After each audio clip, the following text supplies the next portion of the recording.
Well, good morning, everybody. Happy Saturday. Happy almost end of August Saturday.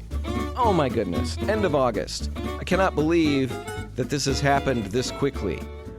You know, it's kind of how I felt when I turned 50. I look in the mirror and I think, I can't believe this has happened so quickly. And it feels like there's a quick slide downhill and then some time in the ground after that. But that's kind of what it feels now. Summer's almost in the ground. I know that's not a terribly great way to start a Saturday. I hope you've all had a great summer and are living the dream. But I suspect even if you've had a spectacular summer, you've probably, like most of us, have felt the pinch of the economy. You know, money's tight. We all know it. We're all feeling it. And right now on this segment, or maybe this next couple of segments, what I want to do is try to help anybody out there who's looking at their home and thinking that they'd like to make some changes, but maybe they're low on funds. Well, right now I'm in the studio with interior designer Andy Yates from Andy Yates Design. And Andy, that's your job. You're going to help us do all of that. Thanks for being here. Yes, thank you very much, Dan. I appreciate being back. So before we get into all of the things that I want to talk about, why don't you kind of introduce yourself again to the listeners? Not everybody catches us every week. You've been on before, but what do you do? Why are you worth listening to? Well, that's the million-dollar question, right? I don't know if I can answer that for everyone, but I am, as you said, by education and training, an interior designer. I've been working in this field first in Chicago for about 10 years and now here based in West Michigan for the same amount of time, roughly. I work on residential and commercial interior projects as well as working with architects and builders for architectural design, exterior material selections, and custom furniture, essentially anything clients really ask of me. If it's in the realm of design and I can do it, I'll try. All right. If not, I'll find the right people. Perfect. So a lot of experience. We love having you on the show. But Andy, let's dig into what I want to talk about right now. Of all the spaces in the home, the kitchen is really probably one of the ones that has the most impact, the most potential to make a big impact on how our homes work, how we feel about being in the homes. But it also really can be a major investment when we get down to it. Now, I was just pulling up some articles, and HGTV, let's just grab that one, puts the average cost, you know, it depends on the area where you're located, but the average cost between $14,000 and $40,000. And that's for just, you know, a medium-ranged redo of that kitchen. Depending on the area, it could be more. And if the remodel's bigger, I mean, it could push into the $100,000s, depending on what you're all doing. So huge expense. With that said, we need to spend our money wisely. And that's why you're here. As a design expert, you've seen a lot of stuff. You've got a lot of materials that you're aware of, things that you'd love to use, things that maybe you think you could skimp on. And that's, I guess, what we want to really dig into is just imagine that you're talking to a bunch of people who maybe came to you and said, hey, we want to change our kitchen, update it, make it look a little better, make it function better for our family. Money's tight. How can you help us do this as economically as possible? You know, where would you cut corners maybe to save money? And then on the flip side, what are the things you absolutely would never cut corners on? Or these are the things you have to invest in. I'm looking for really anything. The materials that you love to use that really have value, all of that. I just want to have an open-ended conversation. It's not really a first, second, third step kind of a thing. It's more just, how would you help a client who presented you with those considerations through the process? Yeah, that's a really great question and a great topic of conversation, especially because, as we know, markets and the economy can be cyclical. And when things are going really well and people are spending more because they have more, obviously I see budgets increase. And I also see clients' wants and needs columns shift so that they feel as though the things they want but maybe couldn't afford previously, they now can. It slides into the need column and vice versa when it seems like we're all being a little bit more conservative with our budget because we're unsure about the future. So when I talk to clients about value engineering projects, we do always start with a very honest conversation about the budget because it's probably the most important step in the process. When you really understand honestly where you're comfortable with your budget and what your true spend is, I like to then assess the why. So if a client comes to me and says, you know, we love your work, we would really love to hire you, we're not sure we can afford a full design package because we're on a limited budget, you know, why do you want as a client to renovate your home? What really is the impetus for this? So for some clients, it's shorter term and some it's longer. And that's really where I like to drill down initially to ask about what you're going to value. Kitchens, as you said, are really important rooms in the house. They require all of the trades when you're remodeling, so plumbers, electricians, carpenters, and very specialty trades, tile, stone. Plus, you have some very big ticket items in your kitchen. Your countertops, specifically appliances, are huge. But as with any project, I'll start with function. How does this kitchen work for you and how does it not? Where are your pinch points? And where do you want to see a lot of value? So because we're in the kitchen and we're preparing food, we're cleaning, we're prepping, we're entertaining, it's an all-in-one space, right, that serves multiple functions. So if we break it down with clients, generally 50% of your budget is going to be labor, the other 50% materials. Where can you save? Both, obviously. If you're very handy, or you have friends and family that are willing to chip in and help with that, the labor portion, if you can reduce that, is going to be a huge cost savings. I'm a little bit hesitant to recommend that everyone DIY a kitchen remodel, but of course, if you're patient, and that's probably the most important part of any remodel, specifically if you're undertaking it on your own, if you're really patient and you feel like you can slow down and execute the sequential steps necessary to refinish your cabinets yourself or engage in small remodels of the kitchen yourself or even the entire kitchen, that's going to save you a lot of money. And if you're thinking about that, if you're looking at this project down the road, start looking online now at some of those little projects that you're going to be tackling. Try to get a handle on whether you can pull them off or whether you're going to need help to do that. And do all of that right now. Don't wait until you're ready to start the project before you really jump into that learning process. That's important. And another key thing that you mentioned, Andy, is the patience of it. There's so much time involved when we're doing something that we haven't done before. Experts come in. I mean, that's so basic, but we don't always think about it. I don't always think about it. Experts come in and fly through a part of a project. They do it all the time. They've got the tools. I start it. And instead of the 3 hours that it takes the hired guy to come in and do it, it takes me a week and a half because I've got to amass the tools. There's tools I didn't know I needed. All of that stuff. Just be prepared. That's a big part of this too. You've got to have the patience and the time to allow this space that's a key space in your home to be disrupted. That's a major consideration when you think about doing the work yourself. Right. Absolutely true, Dan. And if you are realistic in your assessment of your skills and abilities, that's probably the most important factor in undertaking a self-managed and executed renovation or hiring it out. And there is a hybrid model, of course. Many people feel very comfortable with painting or refinishing. I think because it's an easier piece to digest, and what it involves is utilizing materials and components you have now. So entering into sort of areas where in your kitchen you can save money if you're thinking about a smaller scale renovation or a shorter term renovation. Let's say you really care aesthetically to update your kitchen because you maybe aren't a fan of how it looks now and you plan to possibly sell your home, while the market's still hot. Specifically here in West Michigan. Right. But then you might want to look at the lower hanging fruit. Aesthetically speaking, refinishing or painting cabinets, which you can embark upon yourself, is a relatively easier way. But with the caveat that you do have to be patient, and it's very important to consult a painting professional, maybe at your local Repcolite store, that will help you understand the steps in what it takes to remove everything, prep everything. Right. You can also, as you said, and I think it's extremely invaluable, I find myself falling down Instagram reels, rabbit holes, to watch the process. So many professionals, really high quality, competent refinishers, remodelers, builders, designers, are posting more and more and adding transparency to the process of what those steps are. So if you're undertaking a cabinet refinish or if you're undertaking a mini kitchen remodel yourself, like you said, do the research and watch people fail and learn from other people's mistakes as much as you watch people successfully. Yes, it's so brilliant. My son this was a car thing, but it really makes the same point. He had a tiny little, the car had some serious issues, but the fix was really simple. We troubleshot it, figured it out on YouTube. This is the problem. It's a $20 part.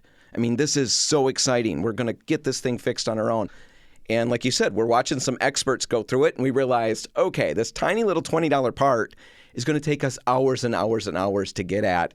It's not worth it. We watched people struggle through it, saw what it was, the whole process looked like, and decided we're going to pay that one and have somebody come in and do that for us. And that's what you can do with these projects involved in a kitchen remodel or really any remodel or anything around the house. Look online, use the resources that are out there, look into it early, figure out if the projects are in your wheelhouse, and just make some good decisions. Assess your skill set honestly, and just working from that knowledge, make good decisions moving forward. Now, Andy, we're already hitting the end of this segment. We're going to take a break right now, and then we'll just keep going with the conversation on the other side. Can you wait with me? Absolutely.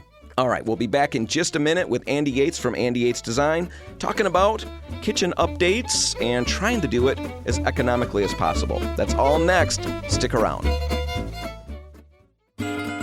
And we're back. You're listening to the Repcolite Home Improvement Show, sponsored by Benjamin Moore. I'm Dan Hansen. I'm in the studio with Andy Yates from Andy Yates Design, and we're talking about kitchen updates. Andy, I threw the question at you, the idea, the concept that I wanted you to talk to me about how I can update my kitchen, get the best bang for my buck, turn it around, make it do what I need it to do, make it look the way I want it to look as much as I can, but do all of that as economically as possible. I mean, it's the ideal dream. I want it to be exactly what I want, but I want it to be almost free. Now, I know that that's not possible. I know there are things that I'm going to have to invest in. We talked about the beginning stages of this. How do you approach it? You talked about there's 50% of your money goes into the materials and stuff, or is that the percentage you gave? Yeah, roughly 50-50 materials to labor. And we talked about labor. Labor is a great way to cut corners a little bit to save some money, let's say.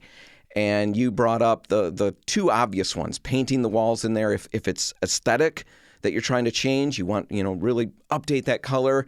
Painting is something that almost all of us can jump in and tackle. I mean, that's especially when we're talking painting the walls. Really straightforward, great bang for your buck. And doing cabinets. Cabinets is a process or a project. Painting those cabinets, something that anybody can do. And yes, there are skills involved and you need to know certain things. All the prep work, all of those things, blah, blah, blah. We talked about that. Where would you go from here? We've covered that part of things. What's next on your list of how we save money? So if you're ready to tackle a kitchen remodel on your own or potentially parse it out with a mix of hired skilled labor and DIY gumption, you still would want to develop a really good plan, right? And so before you tackle those items that you feel you can undertake and maybe hire out the rest, you really want to look at how your kitchen is laid out, how it functions, where everything is placed, and if it's going to stay. So the easier solution to updating a kitchen would be to allow everything to remain where it is, right? If you're not moving appliances, then you're not moving gas lines, electrical, plumbing. You may not have to open up your walls necessarily to integrate new systems with the old, and to be able to move things around costs a lot of money. You're looking at, are there structural implications, hiring out very skilled trades. And when it comes to electrical and plumbing and structure, you really want to hire an expert because there are implications about health, safety, and welfare there. But let's say you have your budget. It's a very modest budget and you're being prudent with that, and you want everything in your kitchen to remain. Finishes are easy, like we said, because if you have the patience and the understanding to refinish cabinets or repaint your walls, there's also the idea of replacing hardware and lighting fixtures, right? So again, we talk about the easier low-hanging fruit. If you can remove the hardware from your cabinets, the pre-drilled holes that fit that hardware remain. You're ordering hardware the same size, but you're upgrading that, right? Relatively inexpensive, easy, and fast. And a huge impact. Huge. Yeah, you can change the finish, you can change the style of the hardware, keep your cabinets, and it transforms the space immediately. It sounds crazy. I did my kitchen at one of the old house, painted all the cabinets, went from stained cabinets to kind of an off-white. So that was a big change. I left the hardware just because I thought I had priced out hardware. Hardware was not inexpensive, but on the grand scope of things, it's inexpensive. But I thought I'm going to just live with this old hardware. Well, I couldn't do it. After a week or so, we're just going to get new hardware. I did that. And when I got it all on, I just stood in the kitchen because I had already changed the color of the cabinets. And yet the change by just putting on that new hardware, it was exponential. The difference, even from the painted cabinets, I couldn't believe that it was the same kitchen. So hardware is a really great way to change a space. Now, did you replace your hardware with the same finish, or did you change the finish as well? Different finish. I went to completely different with the style of that hardware. It fit the holes.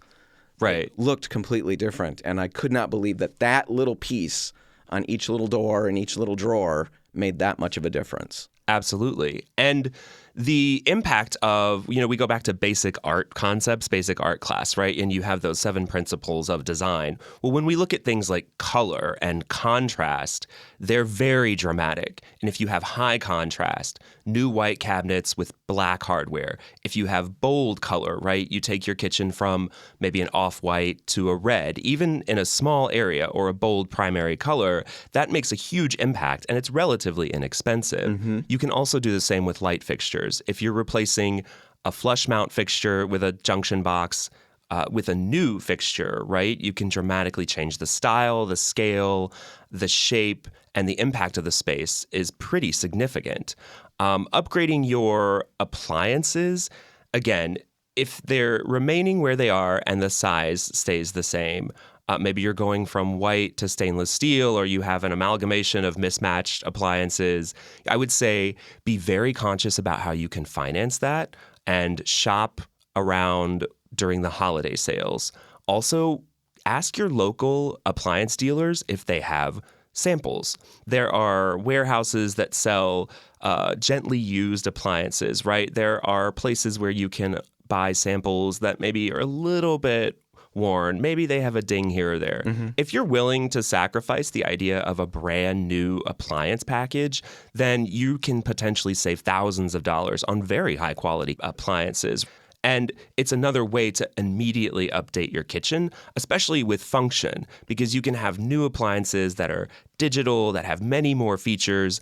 And if your pinch point for your kitchen is that it just doesn't work for you, the refrigerator's never cold enough, the oven never heats correctly, and you've tried repairing and it's just not worth it, look at upgrading your appliances and look to save a lot of money during President's Day, Labor Day, Memorial Day. I feel like every holiday they have a sale. And also people that are potentially remodeling their kitchens that maybe want to sell, like in an estate sale or a fire sale. That's why it's really good to talk to contractors and people you know about this. And then, of course, with your plan intact, doing the research, having that patience again, because if you're waiting for the perfect time to strike and you really want to be able to get 0% financing for 24 months, you're looking at buying a package so you save and maybe they throw in the dishwasher, you can literally save thousands of dollars on that appliance package if you just shop really smartly and at the right time. No, I think that's brilliant. Andy, we're going to pause right now. Again, take a break. If you can wait with us. Our East Side listeners, you're going to get a Repco Light Rewind. And West Side listeners, you're going to get news and weather at the bottom of the hour. When we all get back together, we'll still be in the studio with Andy Yates from Andy Yates Design, talking about kitchen remodels and how to do them as economically as possible. That's all just ahead. Stick around. And we're back. You're listening to the Repco Light Home Improvement Show, sponsored by Benjamin Moore. And Andy, it really just looks like this is going to be your day. It's just going to be a whole show of Andy talking about kitchen remodels, and that's worth it. That's okay. You're dishing out good stuff, and a kitchen, major space in the home, and we can really, change how we feel about the home by just updating that kitchen. And we talked about a number of things: painting walls, painting cabinets. We just talked about appliances and stuff like that, trying to update those, checking out sales, asking about scratch and dent kind of things. If, that will work for you. I know I bought a dryer that way, different thing, but my dryer is not standing out as a focal point of my decor. It's kind of tucked away in a corner right next to the washer, and the big scratch on the side Doesn't even show. Saved a couple $100. It was worth it to me. So those are all things. I want to keep going with the conversation, but I do want to circle back for a second. We talked about painting cabinets and all of that. Let's talk about colors. You started to get into colors, high contrast, then you talked about bold colors, and that was in regards to the hardware we're putting on and how that plays with the color of the cabinets. When we're talking about a cabinet repaint, a key question, a key part of the whole process is color. Where do I go? What do you think about color? I know that can be varied, but do you have some go-to colors? What do you think about dark, bold colors on cabinets? Is that a wise choice? Let's just talk about that for a minute. Dan, it really harkens back to what we said at the beginning about why you're remodeling your kitchen or why you're refreshing and updating your kitchen. In a resale situation where somebody is maybe making updates to areas of their home they know have really high impact, and their focus is kind of more tangential to wanting it to look better, but also understanding it's going to show better and sell faster, we always go to neutrals, right? There is never going to be a time when Benjamin Moore Simply White or Dove White or one of my personal favorites, Swiss Coffee, is out of style. It's classic and it's timeless. It reflects light. It feels bright and airy. When we're looking at a kitchen, for example, we want to stay away from colors that are unappetizing. And the color psychology shows that those are colors closer to the cool spectrum. So blues, purples, and blacks are actually built deep into our caveman brain to be unappetizing.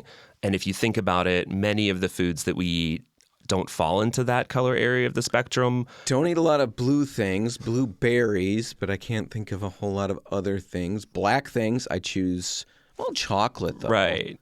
But yes, I get what you're saying. If I see black and blue on something that's not supposed to be that way, I certainly don't eat it. Exactly. And there are exceptions, right? When we think about like black fruits and berries and eggplants but they tend to be unappetizing. And that's really built into us. So when we look at what colors work in the kitchen, right, we see a lot of red and green. Green, obviously, for vegetation. And red also is a very appetizing color for us. So we do move people in those directions when we're talking about kitchen colors. Not that there's anything wrong with a blue or a black or a purple. I think it's about selecting the right colors for you. When we're discussing other areas in the home for color, right, it's again, what is the purpose of the space and what do we know about color psychology that will help facilitate the use of that room? So in the kitchen, I like neutrals mixed in with colors that are appetizing. And then sometimes it's just fun. My kitchen personally is pretty generic. It's a lot of whites and grays. I have a relatively dark charcoal floor. But I painted the ceiling a really bright, sunny yellow. And I just wanted that to reflect in the room, and it's fun. It's not maybe from a color psychology standpoint one of those very appetizing colors, but it's not, it doesn't dissuade you from eating. And I like that yellows are fun. Yeah, I like that too. I like that. We get a lot of people who will ask about cabinet colors, wanting to make the cabinets dark or bold or whatever, and that can work. It certainly can work. I think you keep in mind, like you talked about, am I moving down the road? Because that's not something that everybody's going to just love if you're trying to sell the house. But the thing I like to look at with that is just the economy of my time and the investment of my labor. If I'm going to paint those cabinets, sometimes I just think an off-white, something classic, and then I can bring in the color in other ways. I'd rather repaint even the ceiling if I got sick of that yellow up there, then I would want to repaint my cabinets. Absolutely. It's a major job to update those cabinets, maybe bring those colors in other spaces. Which is so easy. And if you're looking at the very kind of generic approach to having a kitchen that you like, but that you are thinking about ROI, or you're a little hesitant to go bold, art, accessories, even accent walls, like we've said, or the ceiling, that fifth wall, never forget that fifth wall. Those are really easy solutions for the challenge of adding a brighter, bolder color or experimenting with color. Have fun with it. Absolutely. You You can remove some cabinet doors, right, and create open shelving if you would like, make the space feel open and more bright. And then that's where you could maybe place a collection of, your blue glassware or colorful pottery, whatever it is, to bring that into the kitchen without committing to maybe a fire engine red cabinet or jet black countertops, right? Something that you're interested in but a little hesitant. Mm-hmm. No, I think those things can look great in pictures. When we flip through a magazine, it's like, wow, that's so interesting and so cool. But to live with that on a daily basis is different than just scanning it in a magazine. Right. Very editorial in nature, but not practical in real life. Exactly. So we talked about colors. We talked about a lot of stuff. What else would you think about are key considerations when remodeling a kitchen and trying to do it as economically as possible? So mentioning countertops, which we haven't yet, it's a very large investment in your kitchen if you have a lot of square footage covered by those countertops and you would like a high-end material.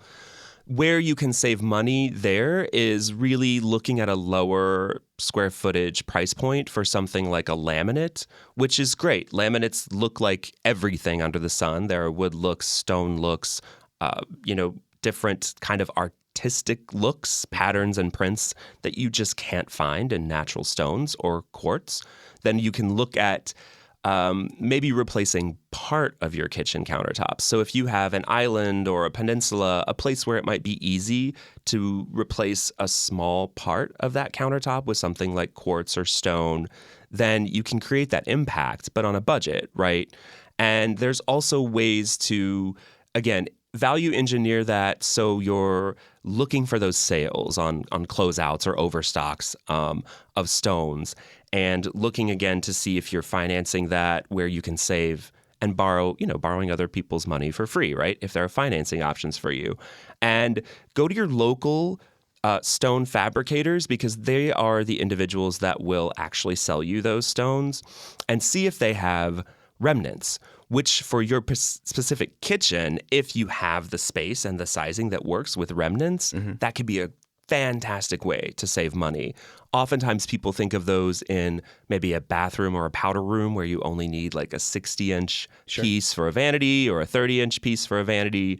But there are ways to utilize that in your kitchen, and you can mix and match too. Your perimeter countertops don't have to match your island. So if you're willing, again, to have patience and to do the research, you can end up saving thousands of dollars there, as opposed to having to have everything brand new, but sacrificing what you really want if you're not happy with a laminate or a more budget-friendly basic stone. Mm-hmm. So you're mixing, or at least you're talking about the idea of mixing, maybe I put a granite or something, quartz, on an island. Laminate, potentially to save some money around the perimeter. You're okay with that? Yeah, absolutely. I certainly wouldn't want to pick a laminate that tries to look like whatever the other material is, I would assume, right? Because it's not going to look real, and then you're going to have that going on. What would you do? How would you mess around with that? What would you come up with texture-wise? It's hard to do on the radio, I know. Well, I think, again, you're absolutely correct in saying that you don't want it to look like, I always use the phrase, a swing and a miss, right? Like, we replaced our island countertop. We wanted it to look like the marble we have on the perimeter, for example. But then trying to budget engineer that and finding a laminate that looks like marble. It can be a real mistake. I would say try to avoid that. Swing the pendulum in the opposite direction. Look for something, again, that has a contrast. So maybe you're looking at a laminate that appears to look like wood, because a butcher block island could be very expensive and out of your budget.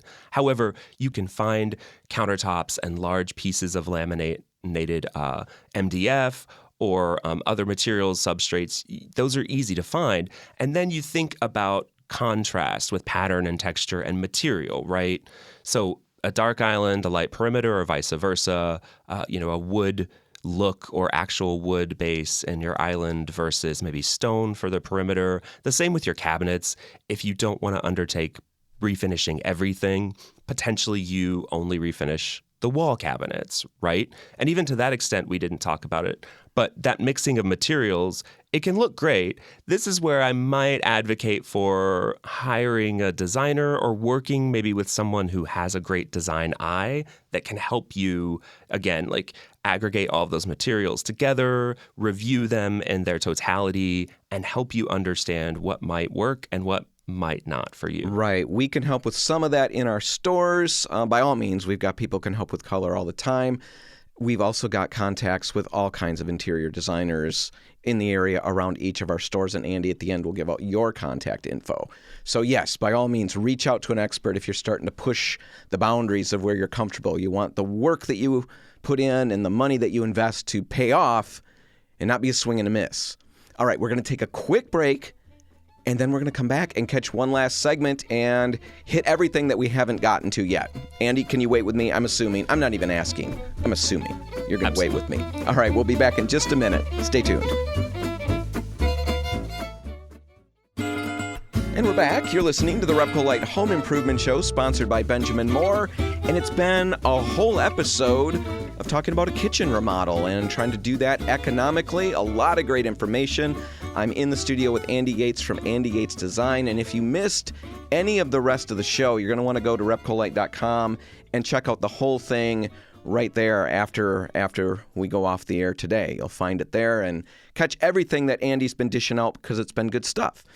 And Andy, we've gone through a whole bunch of stuff. We've covered appliances and painting cabinets and colors that you'd recommend and maybe changing the lighting, changing the hardware on your cabinets, a lot of different things. What's left that we need to consider? I'm certainly thinking floors. Yes, floors in the kitchen would be a very important part of the space. And if in your remodel or your light refresh, you're willing to tackle the floor project, I would hesitate to advise anyone to enter into that lightly, right? So your floor is so very important to the space. And again, like changing the ceiling as a plane, it can make a dramatic difference with a pattern tile or a texture or a color. However, you're not constantly walking on your ceiling or your walls, potentially not dropping items. You don't have dogs and kids running through. So there really needs to be a durability component to any flooring. And it's also very important to understand how your flooring was initially installed, because if you are not going to undertake removing cabinets and appliances, if you're leaving everything where it is, let's assume the floor is going to be left where it is as well. If you would like to grab a jackhammer and a crowbar and remove the existing tile and the mortar bed and then, clean and sand and scrape the subfloor to place a new floor down, that's a lot of work. It's fun work. It's fun work. It can be fun. Absolutely. And most of the time it's terrible, but a ton of work. Absolutely. Right. Ton of work. And so if you have one of those hard surfaces that are laid down that are going to be really difficult to remove, I would suggest, again, maybe consulting a professional here or trying to work with what you have, right? If it's an older sheeting type of floor, like a vinyl or a linoleum, again, that will probably just peel up pretty easily because it was glued down. And again, you've done the research, you've watched the TikTok videos, you're willing to undertake that.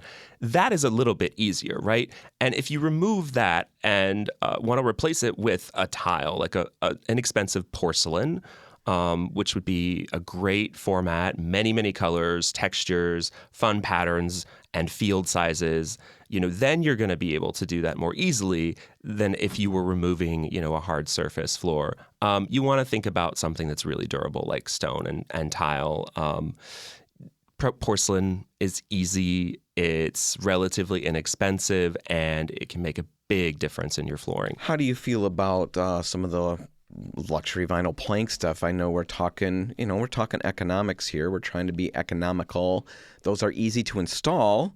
How do you feel about some of those materials? I love them. I think if you're not willing to invest in tile, and again, some people aren't a fan, it's harder underfoot, it can be colder.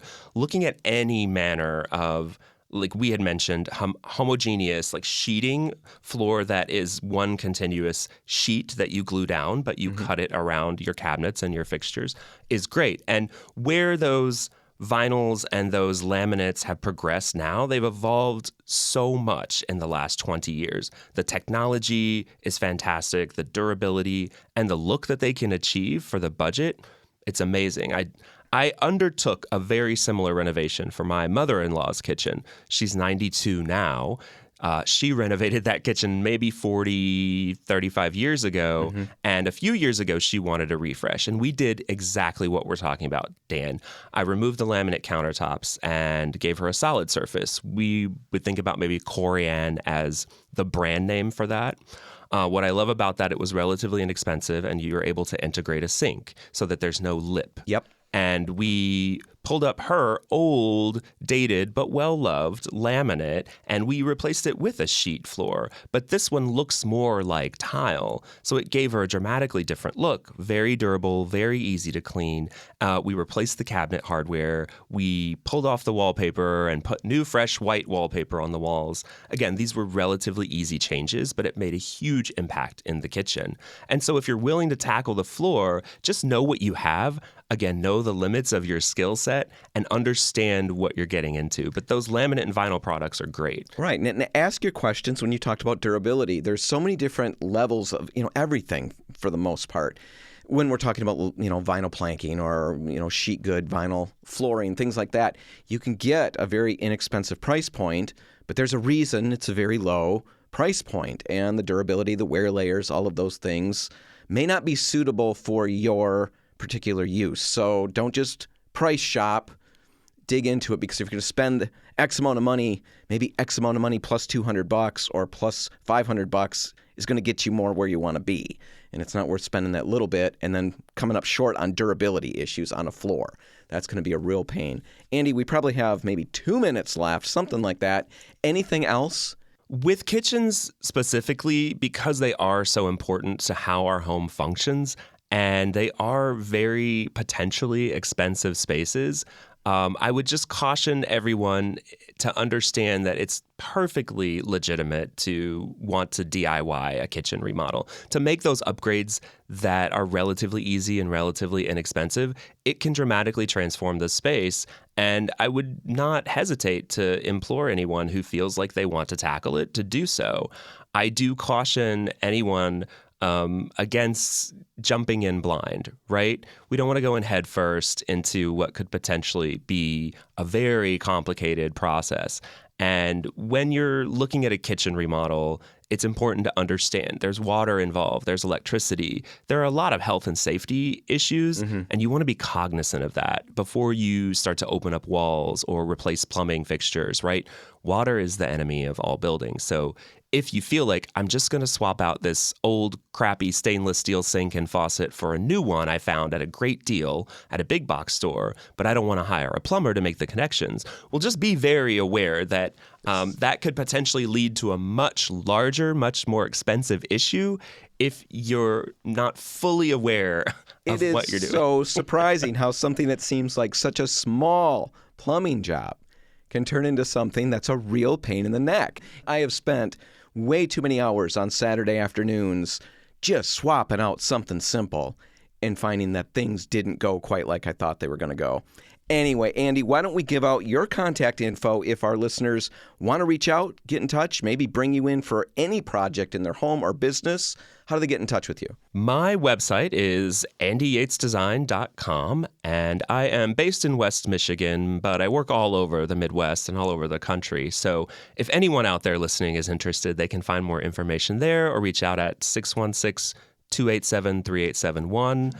And I would be more than happy to help anyone with a budget-friendly job, how to direct them to the right professionals to consult, or even other designers and other professionals I know who have, designer for a day packages or consultations, as I do, flat fee consultations. These are great ways to be able to have an expert weigh in on your DIY project without the deep investment of a full-scale design package. Perfect. Andy, thanks for being here today. Thank you very much, Dan. And that's going to do it. That's all the time we've got. We're going to wrap it up. If you want to catch this one again, you can find it online at repcolite.com. Whatever you do today, make sure paint's a part of it. The Repcolite stores are all open, waiting to help. I'm Dan Hansen. Thanks for listening.